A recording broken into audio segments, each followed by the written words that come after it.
अस्सलाम वालेकुम एवरीवन। मैं फिर से हाज़िर हो गई हूँ। उस वक्त मेरा जो सफ़र था वो ख़त्म हो गया था। ये मैं इसका ना पार्ट 2 करके करूँगी, क्योंकि हम लोग रिलेशंस के हवाले से बात कर रहे हैं, रिलेशनशिप्स के हवाले से बात कर रहे हैं कि रिलेशंस को किस तरह से होना चाहिए। बेसिकली रिश्ते हमारे क्यों ख़त्म हो जाते हैं, क्यों टूट जाते हैं, इसके ऊपर हम लोग बात कर रहे थे। हम बात करते हुए जाएंगे रिलेशनशिप्स के हवाले से कि रिलेशनशिप्स को हम लोग किस तरह से मज़बूत बना सकते हैं और हमारे ज़िंदगी में इर्द गिर्द जो भी रिश्ते हैं हम उनको किस तरह से निभा कर, किस तरह से समेट कर रख सकते हैं। अच्छा, रिश्तों की बात करें ना तो रिश्ते बहुत सारे इक़साम के होते हैं। कुछ रिश्ते वो होते हैं जो कुदरती तौर पर हम लोगों को मिले हुए होते हैं, जैसे कि हमारे माँ बाप का रिश्ता, हमारे बहन भाइयों के साथ हमारा रिश्ता है ना। और कुछ रिश्ते वो होते हैं जो कि हम बनाते हैं,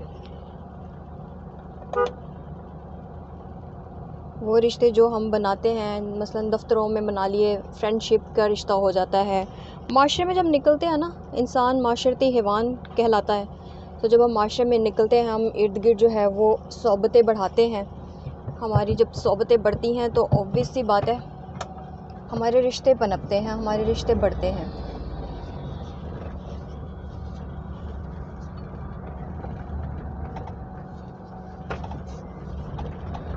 और जब रिश्ते बढ़ते हैं, परवान चढ़ते हैं और बहुत सारे लोग हमारे साथ, हमारी ज़िंदगियों के साथ जुड़ जाते हैं। वो भी एक अलग टॉपिक कभी निकालेंगे कि घरों से बाहर के जो रिश्ते होते हैं हमारे, वो क्या होते हैं, उनकी क्या वक़्त होती है और उनके साथ हम लोग किस तरह से निभा सकते हैं।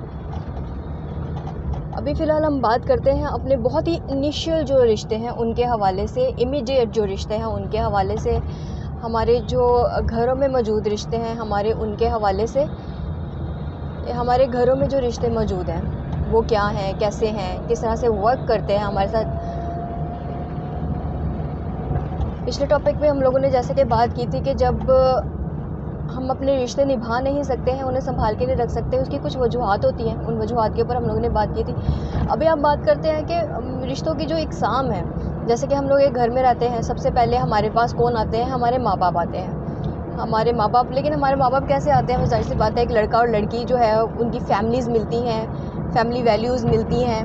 उसके बाद में बाज़ औक़ात फैमिली वैल्यूज़ नहीं भी मिलती हैं, लेकिन फिर भी एक जो है वो रिश्ता बनता है। दो ख़ानदान जुड़ते हैं, दो लोग जुड़ते हैं, पर ख़ानदान मज़ीद फिर आगे बढ़ता है। और जब वो ख़ानदान मज़ीद आगे बढ़ता है तो उससे क्या होता है जनाब के एक नई जो है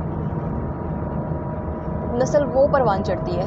और उस नस्ल में भी वही रिश्ते आ जाते हैं मर्द और औरत का, जैसे कि बहन भाई का रिश्ता हो गया। और उन बहन भाइयों के रिश्तों में अल्लाह, ये आदमी देखो मारते हुए जाने लगा था उनको। आज आप देखते जाओ कि लोग करते क्या क्या है। अच्छा, वो बहन भाइयों के रिश्ता होता है। बहन भाइयों के रिश्ते में खट्टी मीठी जो चीज़ें हैं वो चलती रहती हैं। एक दूसरे की इज़्ज़त जहाँ तक रहती है वहाँ तक तो बात ठीक रहती है, लेकिन जब इज़्ज़त ख़त्म हो जाती है ना किसी भी रिश्ते में, तो वहाँ पे लड़ाई झगड़े तो ज़ाहिर सी बात है शुरू हो ही जाते हैं। लेकिन इज़्ज़त कहाँ पे ख़त्म होती है? जब आ जाता है कि यार ये मेरा, ये मैं, बस मैं और मैं ही मैं। जब मैं आ जाती है ना किसी भी रिश्ते में आ जाए, चाहे बहन भाई का रिश्ता हो, मियाँ बीवी का रिश्ता हो, दादा दादी का रिश्ता हो, पोते पोतियों का रिश्ता हो, कैसे भी रिश्ते हों भाई, उनमें जब मैं आ जाती है ना तो बस फिर गए हमारे रिश्ते उसी वक्त टूट जाते हैं, ख़त्म हो जाते हैं भाई। वो उस तरह के रह ही नहीं पाते कभी भी, हम उनको उस तरह से संभाल के कभी रख ही नहीं पाते हैं। तो एक तो अपनी ज़िंदगी से मैं को निकालना बड़ा ज़रूरी है, तभी हम किसी भी तरह के रिश्ते को जो है ना वो निभा सकते हैं, रख सकते हैं, संभाल सकते हैं। वरना हम लोग जिस तरह से अपने रिश्ते आम ज़िंदगी में खोते चले जा रहे हैं ना, वैसे ही खो देंगे, हर रिश्ते को खो देंगे। रिश्तों को संभाल के रखना बड़ा ज़रूरी है भाई, बहुत ज़्यादा ज़रूरी है। उसके लिए सबसे पहले तो हमें ये समझने की ज़रूरत है ना, अपने आप को मारेंगे तभी हम जो है ना किसी को पा सकेंगे। अपने आप को मार के हमें दूसरों को पाना पड़ता है। अब हमारे पेरेंट्स क्या करते हैं? हमारे पेरेंट्स जो है ना वो बाज़-औक़ात वो अपनी सारी औलाद से प्यार करते हैं। ऐसा देखने में तो लगता है कि शायद वो सारी अपनी औलाद से प्यार करते हैं, लेकिन सारी औलादों में से कोई एक ऐसी औलाद ज़रूर होती है जिसको वो सबसे ज़्यादा प्यार करते हैं। वो सबसे ज़्यादा निकम्मी औलाद होती है उनकी, जिसको वो सबसे ज़्यादा प्यार करते हैं। अब हो सकता है मैं अपने माँ बाप की सबसे ज़्यादा निकम्मी औलाद होंगी, सबसे ज़्यादा बदतमीज़ भी होंगी,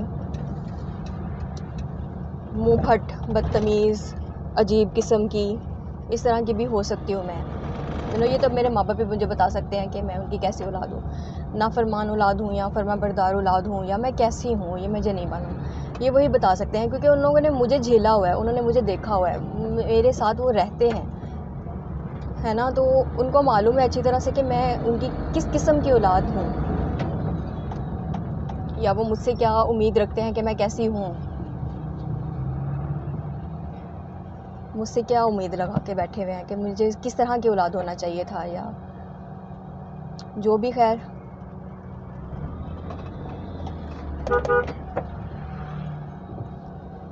यार थोड़ा सा सब्र नहीं कर सकते, यकीन करो, थोड़ा सा सब्र करने की देर है, सामने से खुल जाना है। ज़रा सा ही रश होता है, ज़्यादा नहीं होता।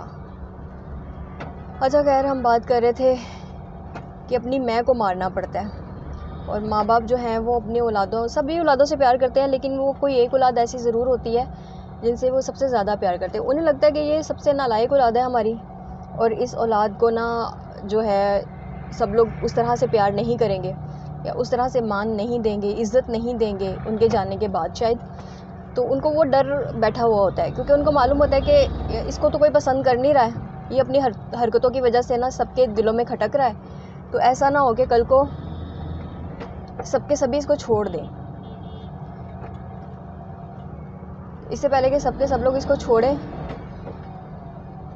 मैं ही क्यों ना इसका साथ तब तक दे लूँ जब तक मैं दे सकता हूँ। वो देते भी हैं उस औलाद का साथ, जहाँ तक पॉसिबल होता है, जहाँ तक मुमकिन होता है वो उस औलाद का साथ देते हैं। फिर वो ये भी भूल जाते हैं ना कि वो गलत भी कर रहा है, वो गलत भी कर सकता है ना, उसके गलत को भी फिर वो सही कहना शुरू कर देते हैं।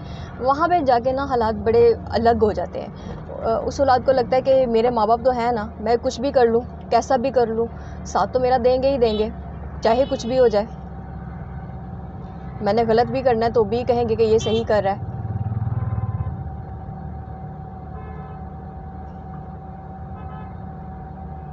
अब जब गलत के ऊपर भी आप बोलोगे कि भैया ये सही कर रहा है, तो फिर तो जाहिर सी बात है उस औलाद ने बिगड़ना ही है। भाई सब्र कर ले थोड़ा सा, उसको निकल लेने दे, थोड़ा सा इधर आ जाएगा। माँ बाप की इस हिला शेरी की वजह से ना वो औलाद इतनी बिगड़ जाती है ना कि वो बाकी लोगों की रिस्पेक्ट करना छोड़ देती है। बाकी लोगों की छोड़ो, वो जो इनको हिला शेरी दे रहे होते हैं वो उसकी भी रिस्पेक्ट करना छोड़ देती है।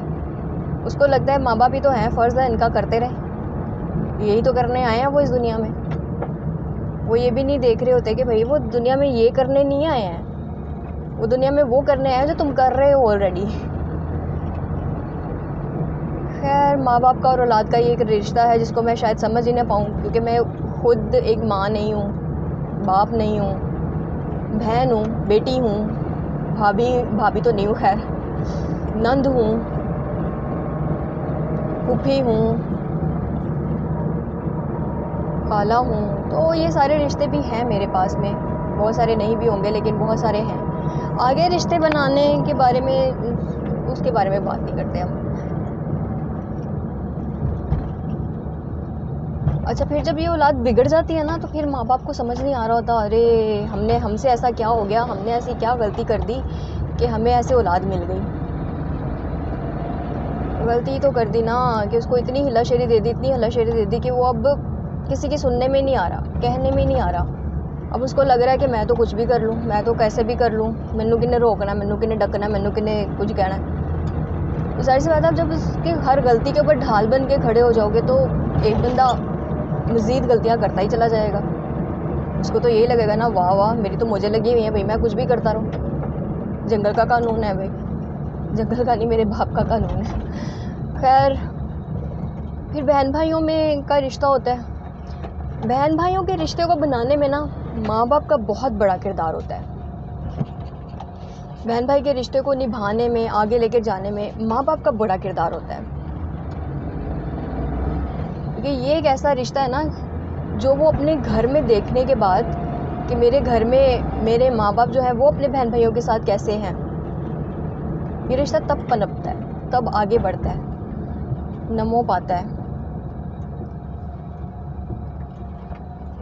तो जब ये रिश्ता नमो पाता है ना, उसके बाद फिर इसके आगे बढ़ने की जो है, जो जितनी भी सोबतें हैं वो हमारे सामने आती हैं। बहन भाइयों में प्यार होना है तो बहुत ज़्यादा बेशुमार हो जाएगा बहनों का भाइयों के साथ में। अल्लाह, इसके ऊपर पानी कहाँ से गिर गया। माँ बाप के साथ में, भाइयों का आपस में बहुत ज़्यादा प्यार होता है। ये सारी चीज़ें जो है ना, ये डिपेंड करती हैं पेरेंट्स के ऊपर कि पेरेंट्स ने आपको कैसी तरबियत दी हुई है, पेरेंट्स ने आपको बहन भाइयों की अहमियत क्या बताई हुई है, क्या जताई हुई है, पेरेंट्स ने बच्चों को किस तरह से ये बताया हुआ है कि भाई बहनों का किस तरह से ख्याल रखना है। ये छोटी उम्र में बताए जाने वाली चीज़ें होती हैं। जब आप छोटे होते हैं ना, जब आपको पता चलता है अच्छा ये मेरी बहनी है, ये मेरी छोटी बहनी है, ये मेरा छोटा भैया है, जब उस एज में होते हैं ना, तब ये बच्चों को बताने वाली चीज़ें होती हैं। ये तुम्हारी बहन है, ये तुम्हारा भाई है, ये बड़ा भाई है, बड़े भाई की इज़्ज़त करनी है, इसकी तकरीम करनी है। बड़ा भाई जो होता है वो बाप के बराबर होता है, बड़ी बहन जो होती है वो माँ के बराबर होती है, माँ का दर्जा रखती है। तो ये सारी चीज़ें जो होती है ना, ये बचपन से ही उन्हें बताने की ज़रूरत होती है। तभी वो एक बहन भाइयों में जो एक बड़े भाइयों में इज़्ज़त का रिश्ता आता है, वो हम सोसाइटी से देखकर शायद हार ही सीखें। क्योंकि सोसाइटी में हमें और बड़े रिश्ते मिले ना। सोसाइटी में हमें कौन मिला? सोसाइटी में हमें दोस्त मिले, हमें ऐसे लोग मिले जिनकी हम कभी इज़्ज़त करते हैं, कभी नहीं करते। दोस्त मिले जिनको हम कैसे भी करके बुला सकते हैं, कैसे भी उनको जवाब दे सकते हैं।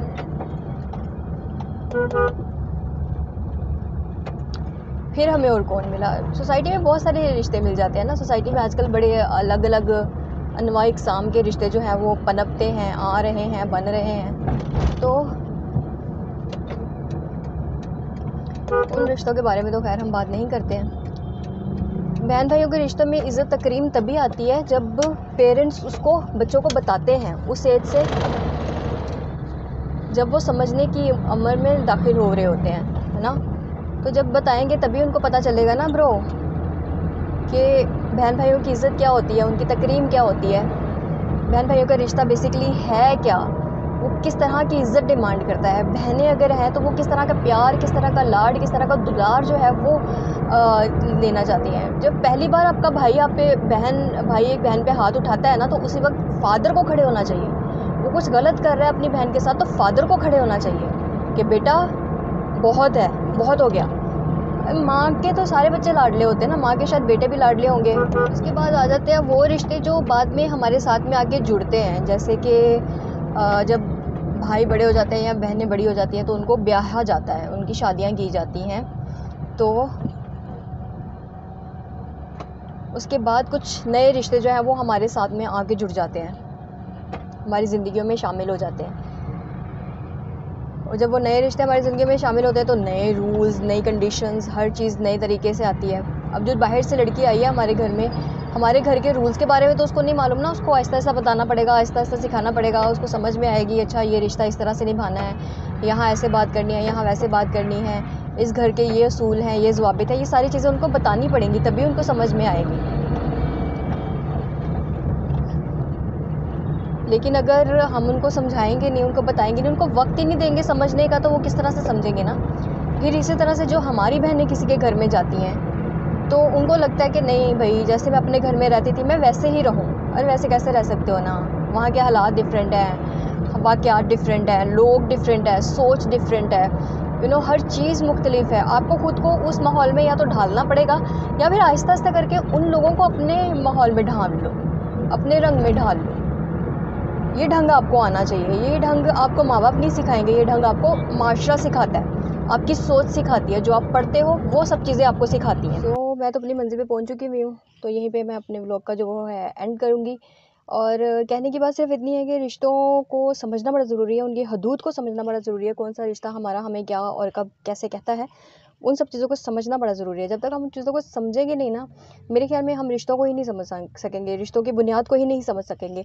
और ये भी चीज़ें नहीं समझ सकेंगे कि हमें इन रिश्तों को आगे लेकर अपनी ज़िंदगी में जो है वो किस तरह से चलना है। ये रिश्ते बेसिकली हमारे साथ ज़ाहिर सी बात है जब तक हमारी सांसें चल रही हैं तब तक ही है। कब्र के अंदर उतर गए तो फिर केड़ा रिश्ता केड़ा की। तो इन सब चीज़ों का समझना बड़ा ज़रूरी है, इन सब चीज़ों को अपने साथ लेकर चलना बड़ा ज़रूरी है। तो रिश्तों को कदर करिए, रिश्तों को समझिए, रिश्तों में जो तकलीफ़ें, जो परेशानियाँ हैं उनको सामना तो करिए लेकिन समझदारी के साथ उनका मुकाबला करिए। और जो मसाइल हैं, जो परेशानियाँ हैं, ये हमेशा के लिए नहीं होती हैं, ये थोड़े वक्त के लिए होती हैं, फिर चली जाती हैं। थोड़े वक्त के लिए आती हैं आपको ये बताने के लिए कि मैं भी हूँ, तो मुझे भूलना नहीं है। वो बता के तो वो चली जाती है, वो हमेशा हमारे साथ नहीं रहती है। चलें इंशाल्लाह अपने अगले टॉपिक में अगली दफ़ा फिर से मुलाकात होगी। तो अगर आपको मेरी वीडियोज़ अच्छे लग रहे हो, मेरी बातें अच्छी लग रही हों, तो काइंडली मेरे चैनल को सब्सक्राइब करिएगा, मेरे चैनल को लाइक करिएगा और मेरी वीडियोज़ को लाइक करिएगा। कमेंट करके लाज़मी बताइएगा आपको कौन सी बात मेरी अच्छी लग रही है, दिल को लग रही है और आपको ऐसा लगता है कि ये वाक़ई आपकी ज़िंदगी का ही एक हिस्सा है। तो मिलते हैं आपको अपने अगले व्लॉग में, तब तक के लिए शाज़िया सईद को दीजिए इजाज़त। अल्लाह हाफ़िज़।